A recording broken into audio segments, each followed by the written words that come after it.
Hey everybody, it's been a minute. I don't want to flex on fools, but I've actually been spoiled for game nights lately. I've had so many. Ooh, my music's really loud. I've had so many competing game nights. I actually haven't had a chance to get to any solo play. I've also been pretty busy with life in general, and it's been getting pretty difficult to find weekday time to play, but nevertheless, here we are. Um, as far as the hobbies go, I've got the Shadowdark campaign still going strong. Very narrowly avoided a TPK in a random encounter not too long ago, like the last session that we played. Who knew that?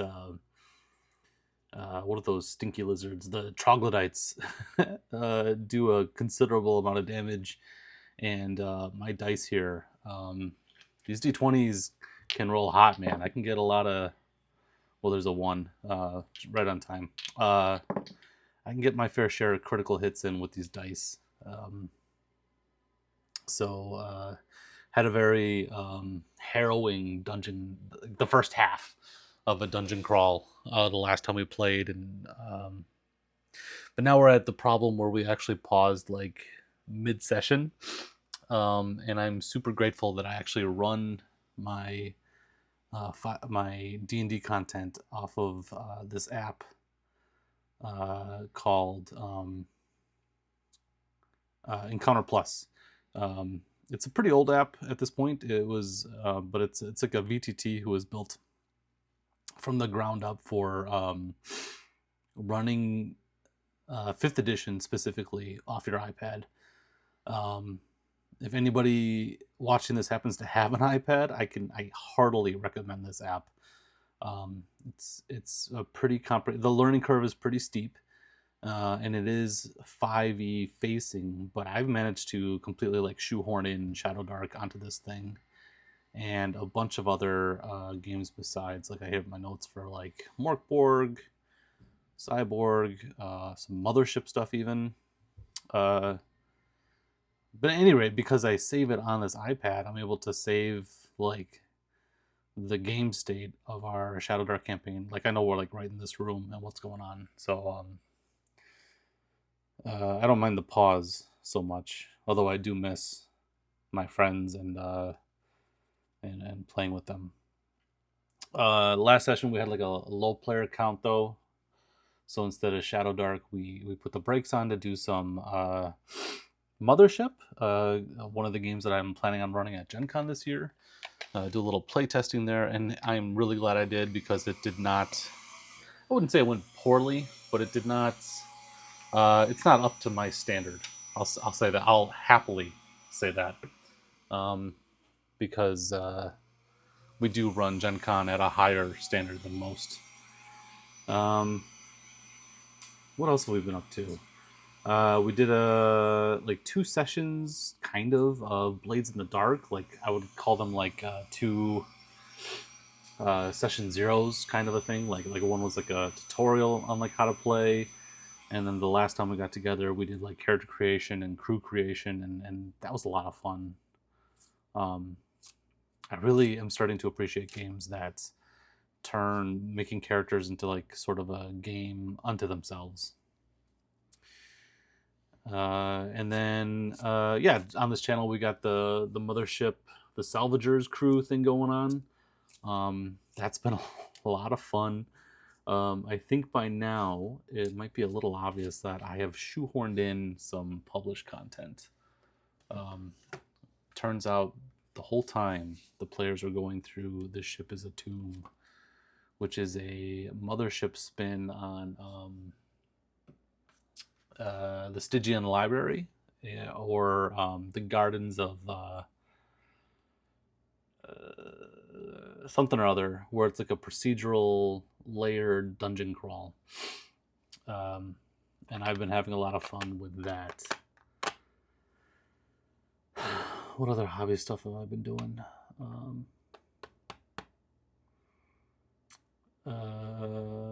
Besides that, I have next weekend, my oldest kid is going to have her first sleepover, and she's asked me to run some D&D for her and her girlfriends. So I'm really looking forward to. I've picked Mouse Ritter will be the game. Running some Mouse Ritter for a bunch of 10-year-old girls should be something else. Yeah, life's been pretty good. Some things are a little scary. I'm very close to.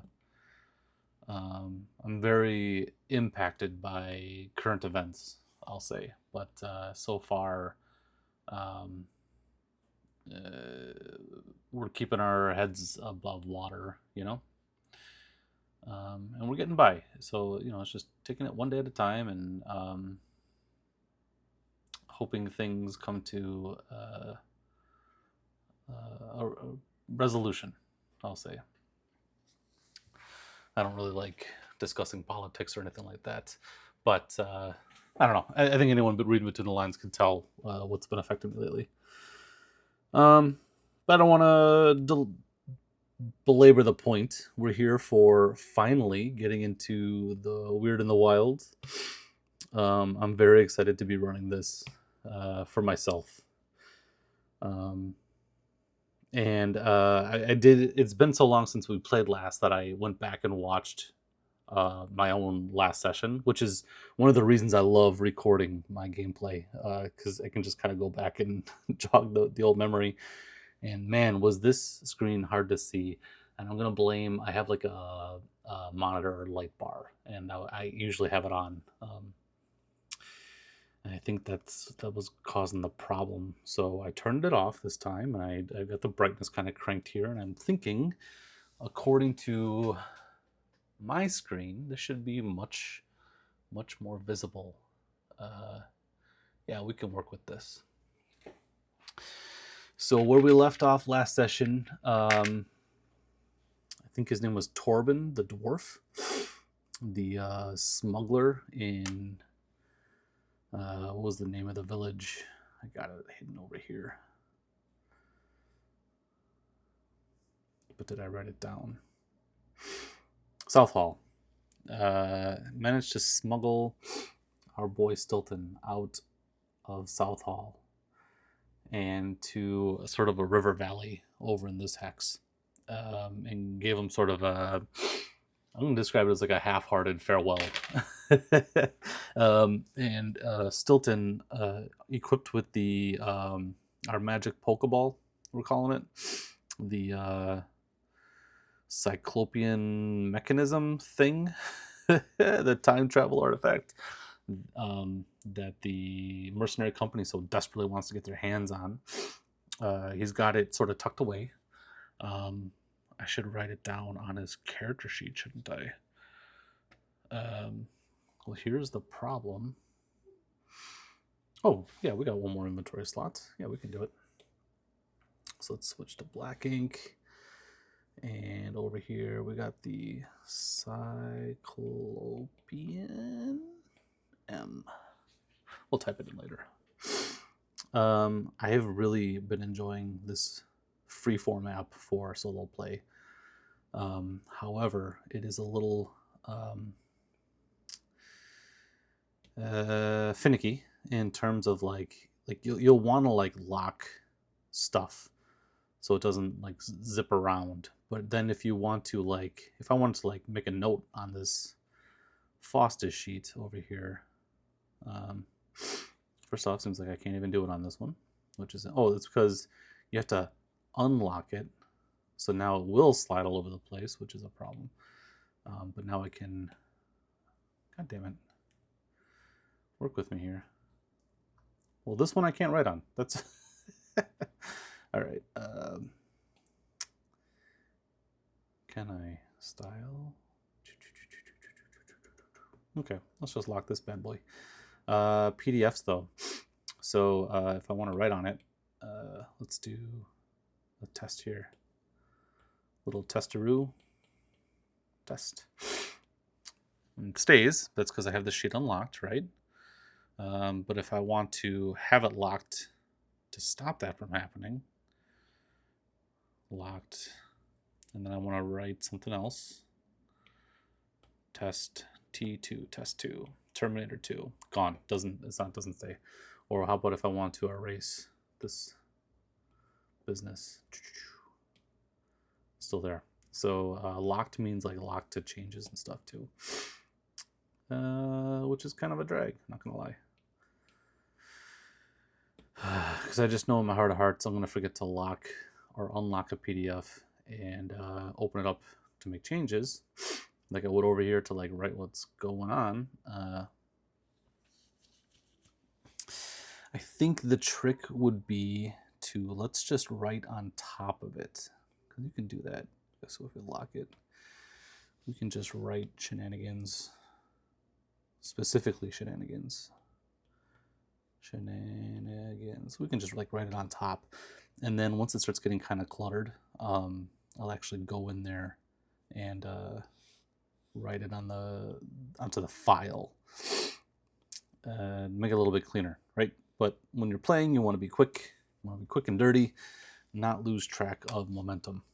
Okay, so Stilton is ventured forth into the entrance of the Weald of Fool's Gold, with that cyclopean mechanism tucked away and Faustus at his side. So let's get out a mini. I agreed for Faustus. Should I get like a dog meeple? I wonder if that's a thing.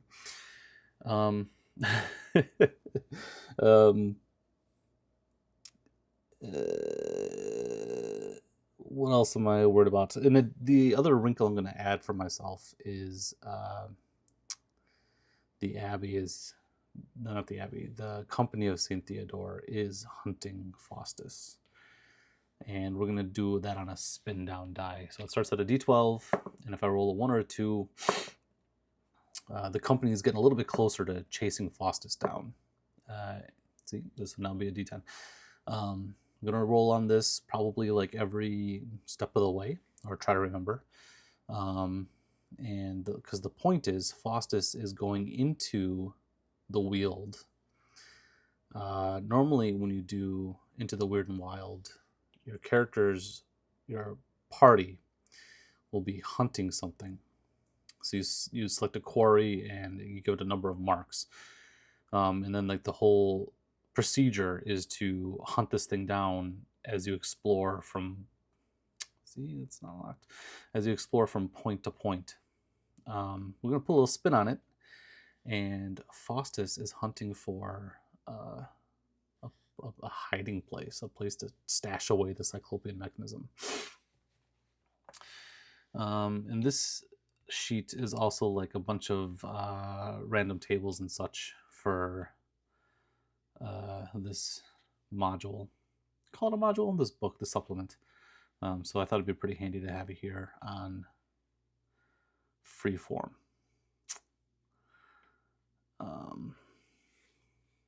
Okay, so let's pause a second to look up the hunting rules here while we're at it.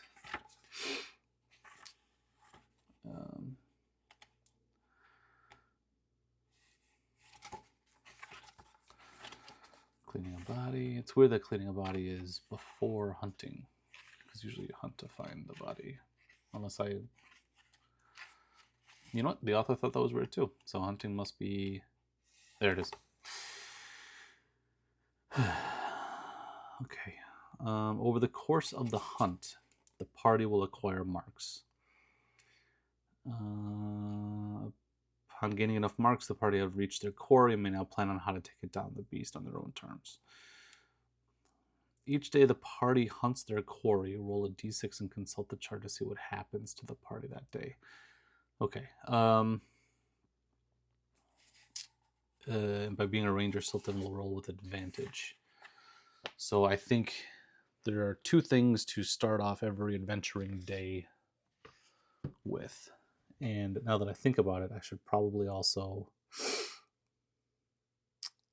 grab a clock of some kind, because in Shadowdark,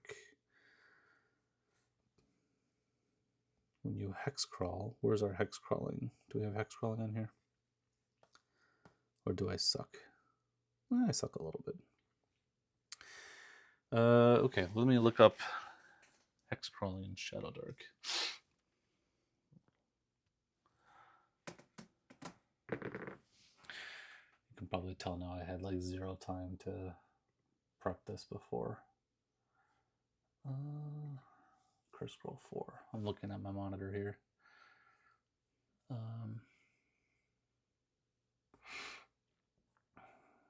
I'd like to see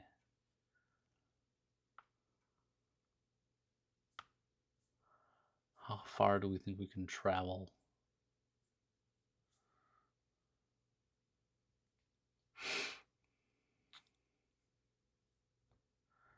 Hex crawling. 4 hexes per day.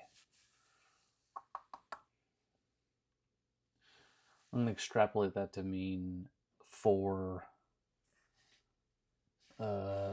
points of interest on the map per day, because the Forest of Weald, the Weald of Fool's Gold is a dangerous, hazardous terrain. It takes a long time to travel. So at the start of the day, we're going to check for hunting marks, and we're going to check the company closing in by throwing my dice across the room.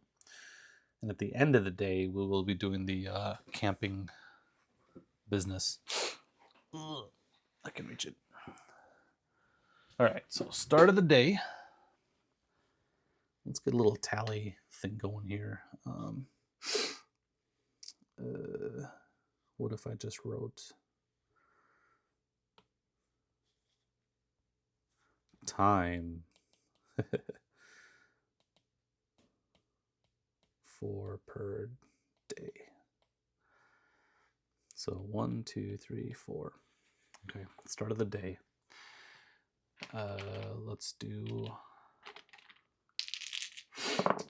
Okay, the company does not close in. We can get that out of here.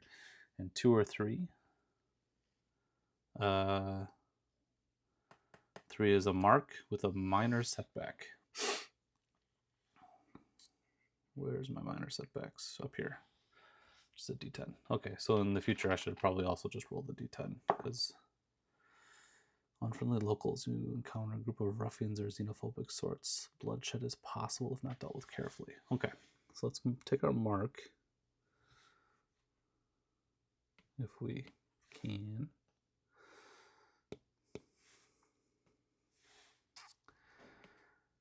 And Stilton comes upon the entrance to the Weald.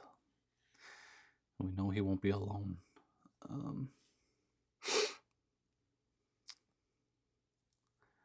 Let's just use. Get out of here. Get blue. I'm probably gonna regret that. What does the entrance look like? Ooh, spindle cats. Threw those at my players.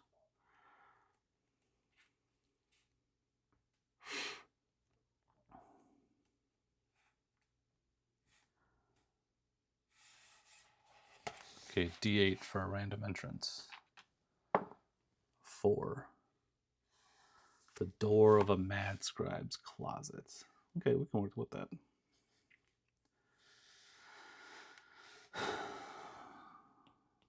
Door 2.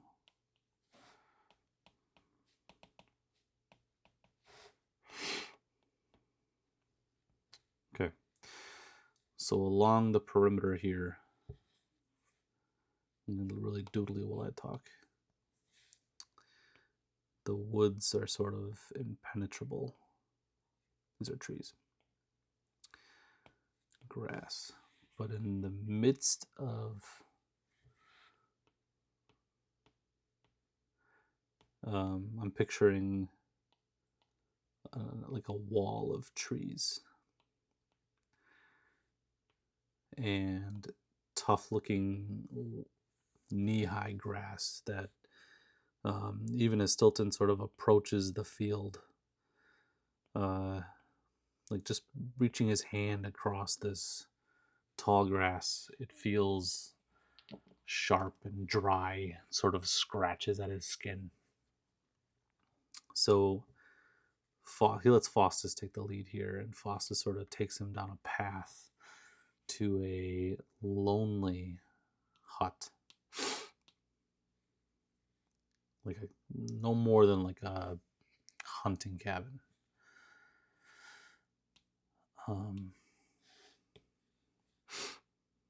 Let's see what we can draw up here. Nope, that's the wrong color. When you want walls, you want them black. Why is it still green? That's really weird. There we go.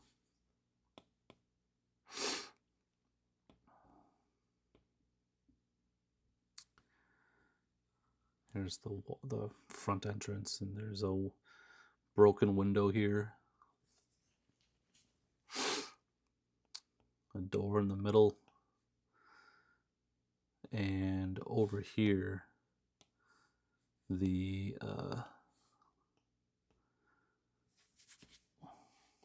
wall has already started to sort of collapse.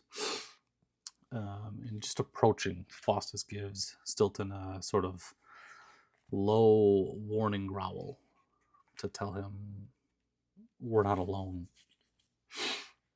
Is Stilton, he approaches stealthily. No, not stealthily. Because the field here is too flat. These are waves of grass in the wind.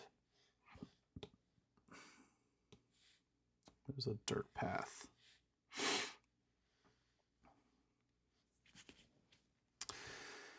And in the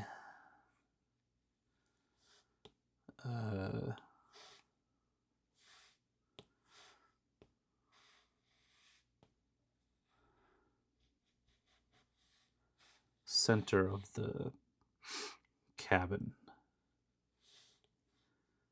Stilton can see fire, like an obvious campfire sparking about. Didn't switch over again. There we go. And the smoke is coming up out of the cabin.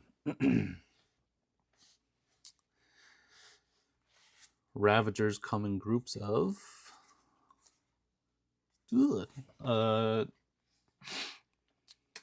2d6. 6.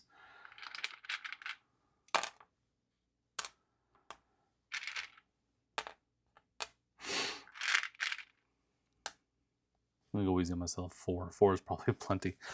4 figures cast shadows from the campfire as Stilton approaches. Faustus hangs back, sort of growling low, like a warning to Stilton to don't try your luck here. But if we're gonna get in here, this is the only way forward.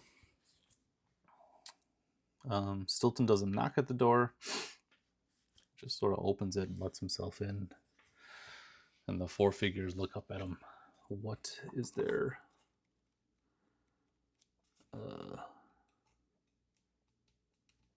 what is their disposition? Checking the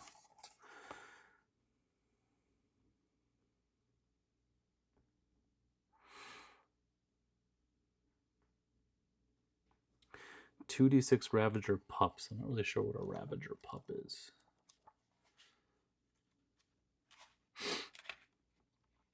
If you don't know, Ravagers are sort of bandits and thieves who have spent too long in this terrible wood, and it's starting to mess with them. Yeah, pups are the youngest and greenest of the Ravagers. This makes sense. Let's bookmark this page.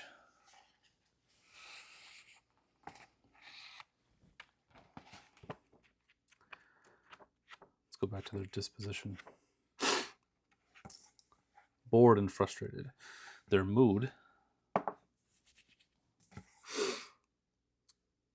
attacks looking for a kill to prove themselves, eat, or pass the time. Oh my gosh. Okay, so just as Stilton opens the door, they leap into action. Let's go over here and write down some facts about Ravager pups. Their armor class is leather. And you may know, but I'm double checking. Leather armor means their AC is 11. So let's do this guy. 11 to hit these guys. They have 1 hit die each. Oof, 8, 3, 4, and 6.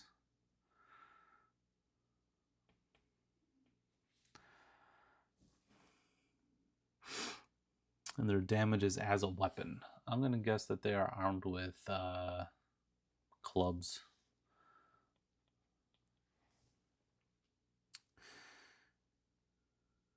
Okay. So as soon as... Oh, it says they have 8 hit... never D8 hit dice. It's fine. You don't have to roll the hit die. No sooner than Stilton opens the door, they spring into action. We'll roll initiative. First roll, Stilton is a 9 and 12. Stilton has a plus something. I don't know. I'll try to hold that still. I got my freeform up here on my monitor too. Plus 2, so 11. So they go first. And one of them, the biggest of the group with the 8 hit points, breaks around for Faustus.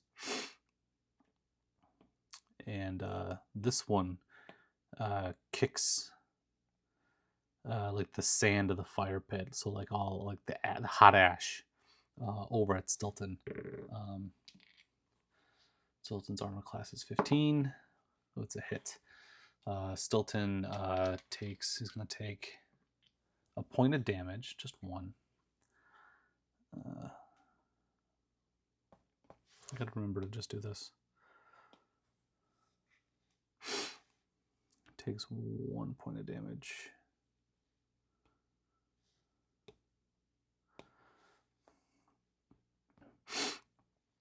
And he will have like disadvantage on his action. That's fine. And the other 2 jump in. No, these 2 will have advantage to hit him. So the first one, natural 20. So D4, 2D4. 5 points of damage to Stilton. I'll just count it up here. So we're to 6 out of... Just add this. 13.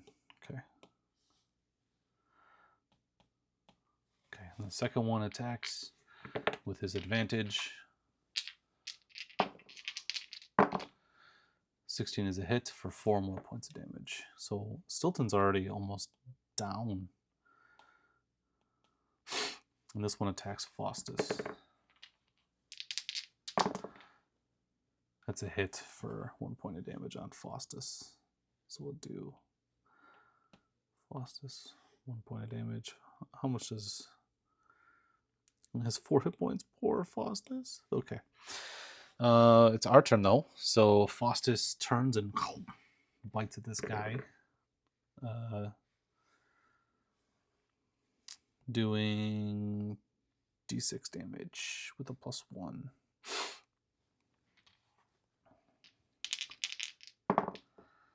Yeah, it's a hit for 5 points of damage, so he's down to 3.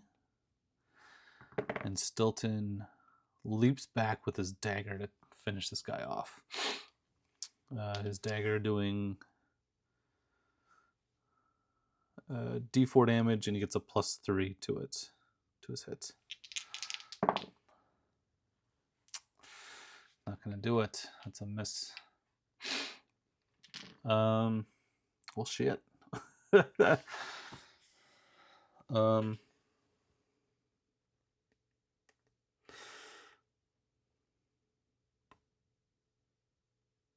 This was really dumb. This is really dumb. Okay, initiative counts again. Faustus and Stilton on the first die. 2, 3. Oh, we go first again. Faustus takes a bite. +1. Doing d6. Ugh. I reroll ones though with Medeir's dagger, and I'm gonna let that apply to Faustus too. 1 point of damage. So he's down to 2. And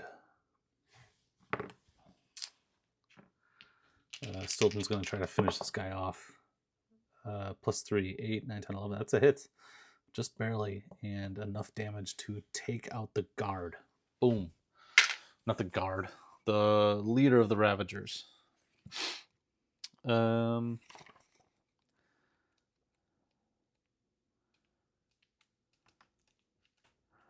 I'm going to say that taken out so rapidly, you know,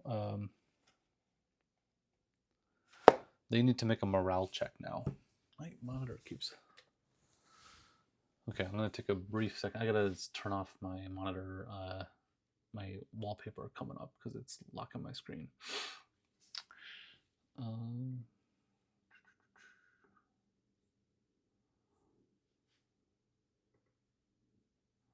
Display.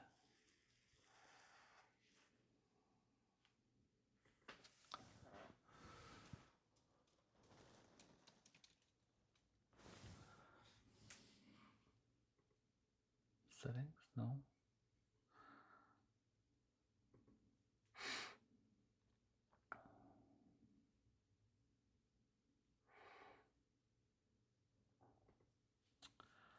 Turn off display when inactive. 20 minutes.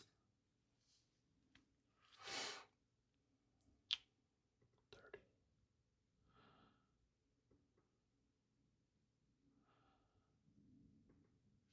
Okay. Cool. Yeah, my display was locking up way too fast. Okay, the rest of the Ravagers need to make a morale check because that was a lot. DC 15 wisdom check. They get +1 to their wisdom. They're HD 1, so I'm giving them +1 to everything. Oh, natural 20. Oh, shit. They are galvanized and they leap into attack. These two attack.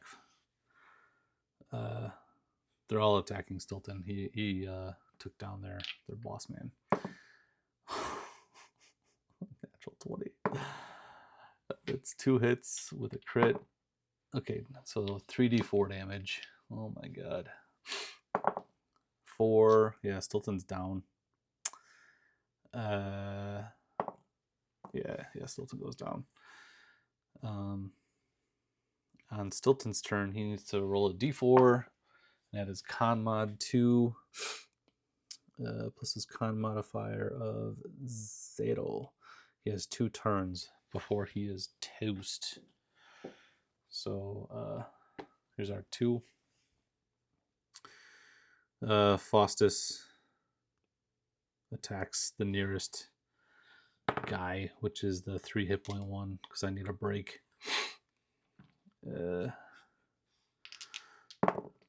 That's a miss. All right, initiative again.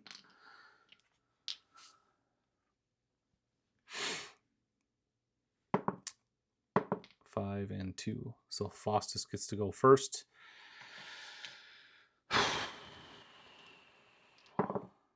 Natural 20.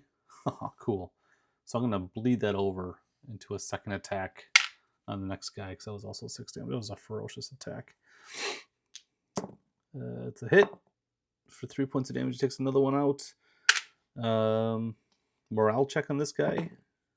19. I'm giving him disadvantage because maybe I shouldn't have rolled at all. He should have just run away. And Stilton has 1 turn now to stabilize himself. Does he have anything to stop himself from dying? Oops.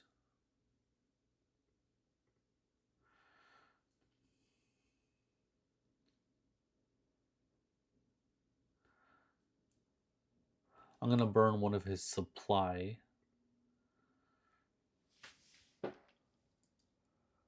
as what's the character sheet locked? God damn it.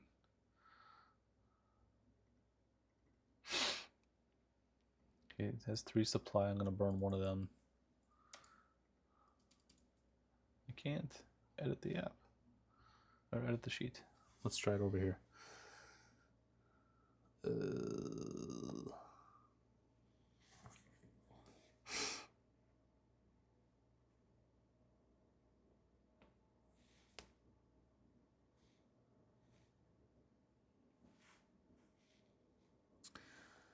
As like medical supplies of some kind, and give himself advantage on stabilizing himself as Faustus like licks him. Yep. Jeez. So back up with 1 hit point.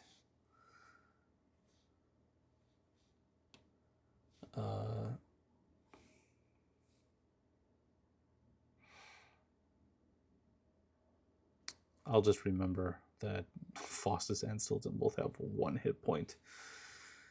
And where did I say the entrance is? In the scribe's closet. So where I was going with that is in what's left of this hermit's abode, which has like a bed here. That's the pillow. Some threadbare sheets. And some like cupboard stuff. And over here is just some junk. But over here is another cupboard, a tall one. And is there anything, Stilton, is there anything like helpful in here? 18. Let's take a look at my oracle. 18 means yes. He's able to find, I'll give him an advantage on doing the ranger thing. No, he finds some old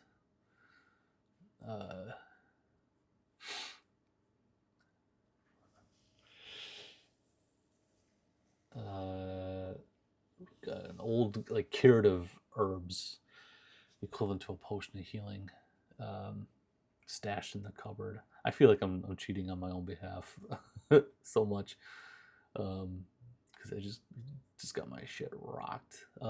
That's okay. It's a harrowing reminder of how unforgiving the Wyrd and Wyld is going to be. Potion of healing and discretion is definitely going to be important here. Stilton is level 2, so Potion of Healing gives him back D6 hit points, which he's going to split with Faustus 50-50. 3. So he gets back 2 and Faustus gets back 1. As they munch down some old herbs that they find in the scribe's cupboard. Excuse me. Need a water break. So he has 3 hit points, and Faustus has 2.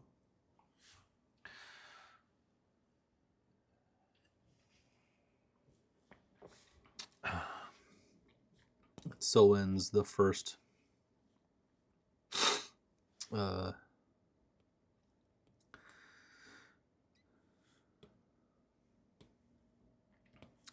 moment of exploration, because as they open up the back of the scribe's closet here,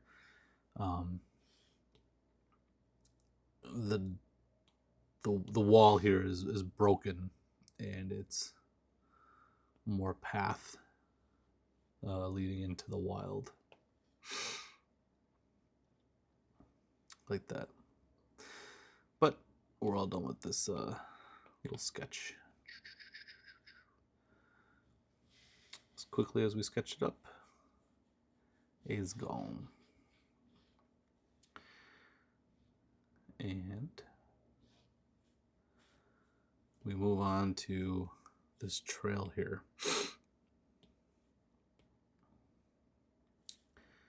which is, if I'm not mistaken, that is a difficult trail. Yep. So let's roll on the trail table and see what awaits past the scribe's closet. Walk the woods.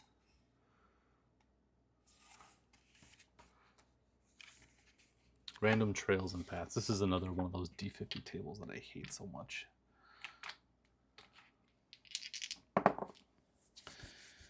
$21. Huh. This kind of works out. So past the scribe's closet, Faustus and Stilton begin wandering down. Why is it? I'm missing all my tools. There we go.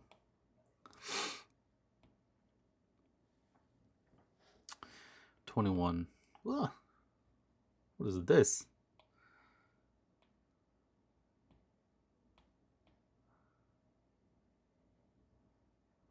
What the fuck is my marker? Language.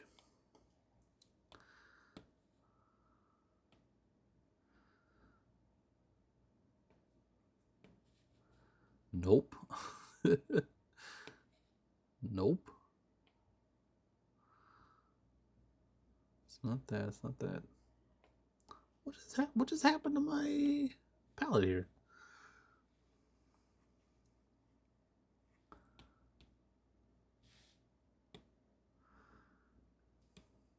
Is it this one? No, that's like a pencil. It's this one. Got it. Okay. Let's clean this up and hope I can find the pen again. Oh my god, I lost it already.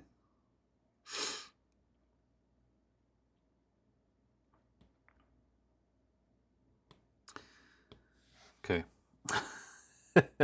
Past the scribe's closet is a single winding deer path.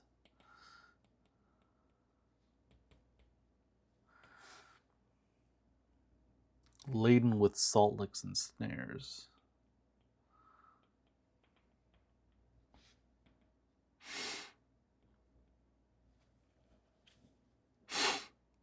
And the danger here, because it's a dangerous path, will be avoiding traps meant for game and animals.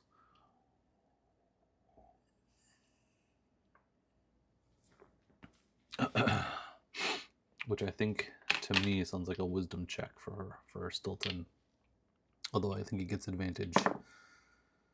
Double nines. What was the DC? DC would normal DC. Normal DC is 12. Uh-oh. And wisdom is +2, so 11. He misses it. And Faustus is actually like grabbed up by one of those like rope snares, gets around one of his legs and pulls him up. And in his alarm, Faustus starts barking, and Stilton's like, "Hey, calm down! I'm going to cut you down." Does their trap attract any attention?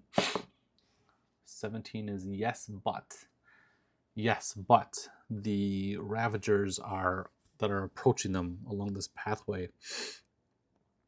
So we have our trail here, and I don't know. I'm having kind of fun drawing all these bushes and stuff, all this terrain out. Just a pathway here. Faustus is like up in the air. So Ravagers are coming. D6 Ravagers again. 5. Holy shit. But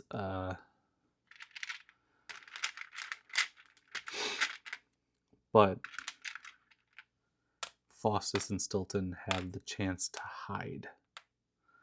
So Stilton cuts his leg down, or cuts Faustus.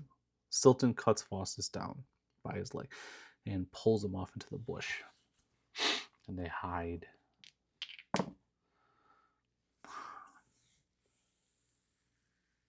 Not well.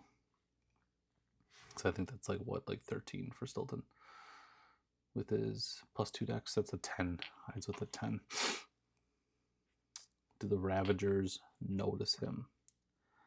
And Faust is hiding. No, they're too distracted.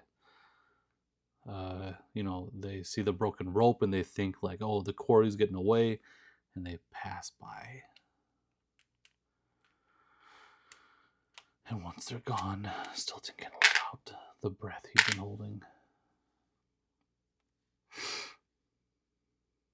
We move on.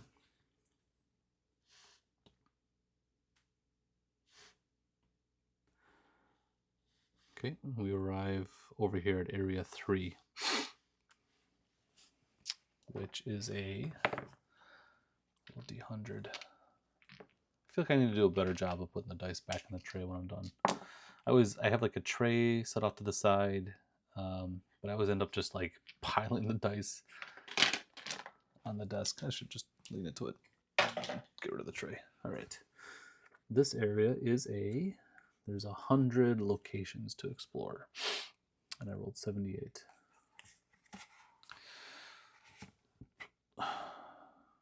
It's an area about the size of a house. The returning mound, flowering cherry trees, maples, and magnolias paint the world with color. Wildflowers cover the ground, and animals skitter about in the tall grass. In the midst of it all sits a great mound of earth, knotted with roots, and a single ancient cherry tree perched upon its summit. It remains unflowered, and at its base is a small earthen opening that burrows deep into the center of this loamy mound. Legend says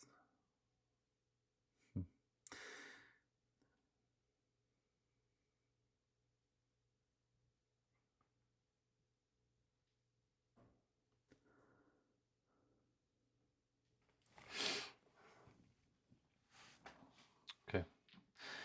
Does Stilton have ranger background knowledge of what this mound is? No, he doesn't. He's never seen anything like this. This copse of colorful trees, and in the middle, this unusual cherry tree perched atop the summit of a mound of dirt, the roots going into it.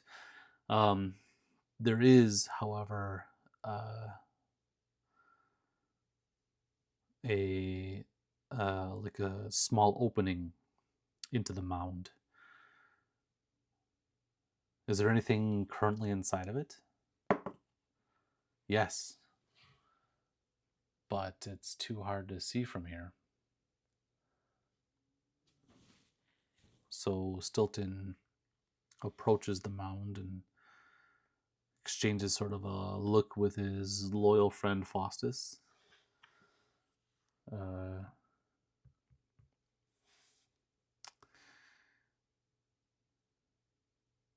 Sorry, it's just a stump. Yeah.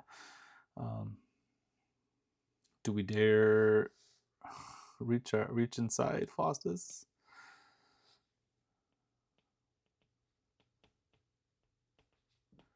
Cherry tree mound.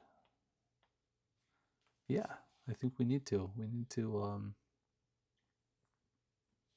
We're here to we're here to push the button. You know, that's what my friend would say. Here to push all the buttons. So Stilton, again with Faustus sort of hanging back and whimpering, you know, like, man, Stilton, you're never cautious anymore. Not when the GM is super tired. And regardless, Stilton reaches into the mound. What is he to grab? We don't know what. Let's roll on the prompts table.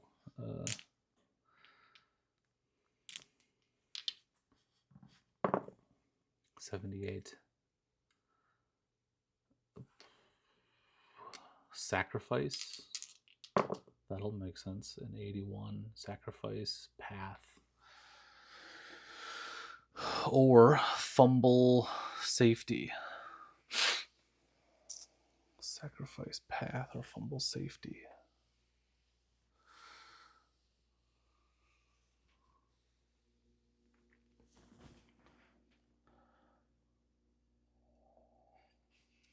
Let me roll one more. Let me roll something different.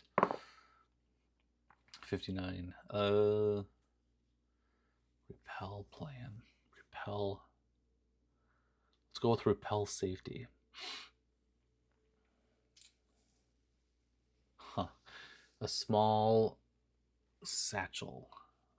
No, let me look. Give me a second to look through Wyrd and Wyld. Magic items. Repel safety.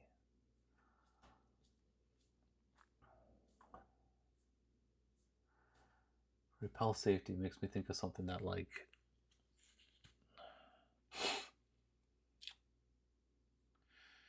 sort of like eats up armor and shields.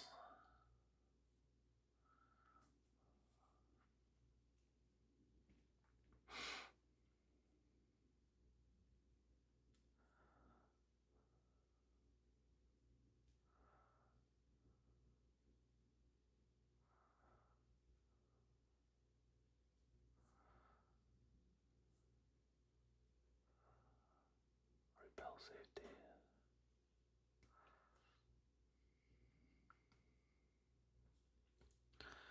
Here we go. A spell scroll with burst of briar. You cause a small patch of briar or shrubs to rapidly grow within a creature, bursting from the inside out with a shower of gore and vegetation. You select a target, and if it has less than 3d6 hit dice, it explodes into a gnarled shrub, killing it. Creatures with more suffer 8d6 damage. Awesome. So,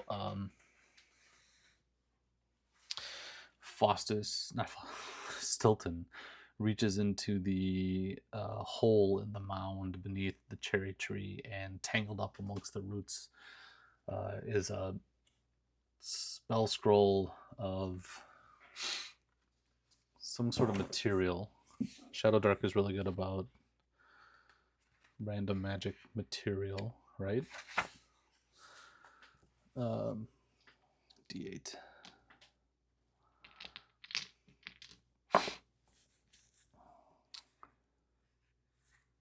A glass rod, and it's all tangled up with the roots of the cherry tree, which are full of thorns and dry blood. Stilton pulls this gnarled mess out. So it's a glass rod with some sort of language etched around it. And it's sort of framed by bloody thorns.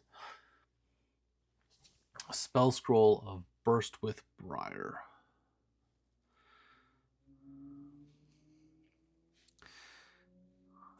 That's a free to carry. Spell scroll burst. That's on page 176. Okay. The two turn and carry on towards the only obvious path, which is something to roll on again. It's a D100. We know that. It's 16. Do I have the paths over here? I think I do.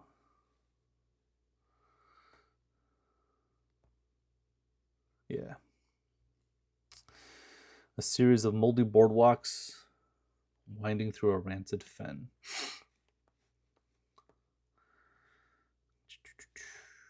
$16. Board over fen. The kind of rancid stuff that makes your nose hairs itch, right? We come across area 5 here, which is about the size of a house or a ring of stones. That's another D100. And Faustus and Stilton happen across 44. Infectious scrawl stone. A single decrepit stone is covered every inch with an angry primitive scrawl. Crude, degenerate caricatures and jagged curses make up just some of the content. Touching the stone. Ooh.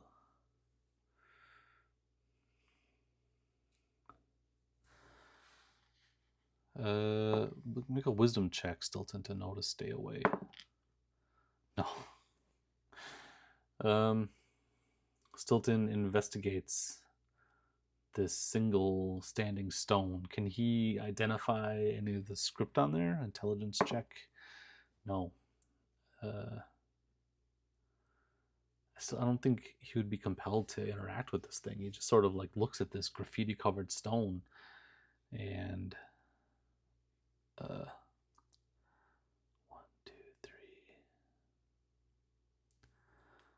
thinks this is a terrible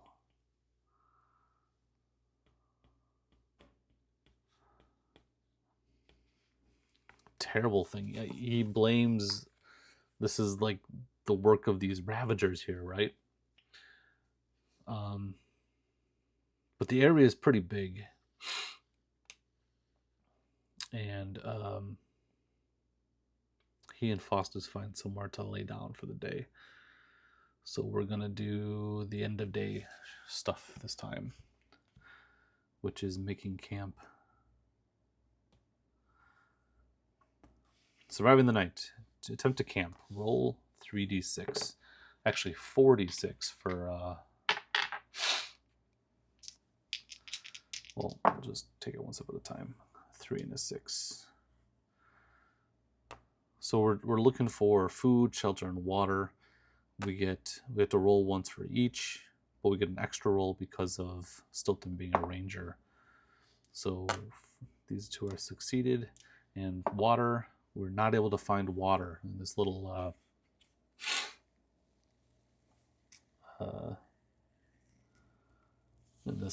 circle with the graffiti stone. There's no water here, but he is able to find some like mushrooms and roots to chew on.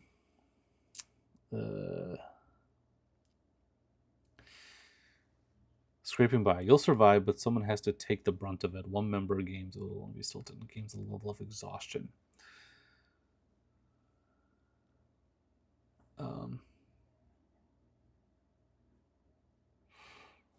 How much exhaustion can we take on? Is this? I wonder if this is a track for each player or each character, because you normally don't play this solo.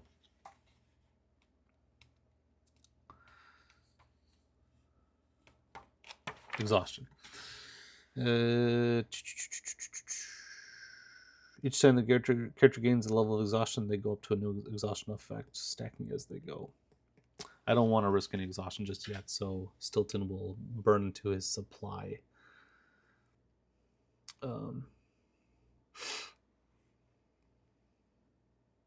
To make up for the missing water. Apparently one of these things of supply is a water skin. So he drinks up. And I'm going to make a little blue X here. So we know where Stilton and Faustus left off when we pick it up next time. Thanks for watching, everyone. It's been a fun session. Felt a little bit out of practice. Very rude awakening into how lethal the Wyrd and Wyld is. Although I think maybe it was just a little bit naive to think Stilton could take on, what was it, like 4 bandits column all by himself. We did so at the cost of supply. Let's make a note here for time of day. We are back up to 4 hex for events, and Stilton and Faustus were back up to full hit points for a good night's rest. And we'll pick it up next time. Thanks for watching, everybody.